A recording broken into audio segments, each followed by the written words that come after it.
Hi everyone, welcome back.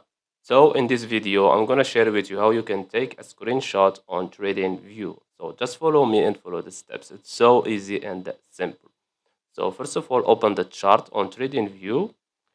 Then we have two options. So the first option is you can click on this camera here. Click on it. And as you can see, we have download image, copy the link, open in a new tab, and you can tweet this image. All of them are screenshots. So for the sake of this video, let's choose download image and let's choose the place you want. So for me, let's say this one. Click save and let's see. And as you can see, this is the screenshot. So for the second option, if you have a PC, a Windows, you can click on the sniping tool or you can search for it on search sniping tool. If you want to make a screenshot for a specific place.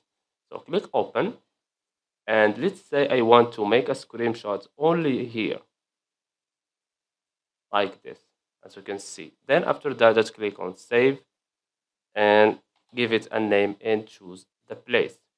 So if we go to our desktop, as you can see, this is the screenshot. So I hope you found this video helpful. Don't forget to give us a like and a subscribe. Thanks for watching and see you in the next one.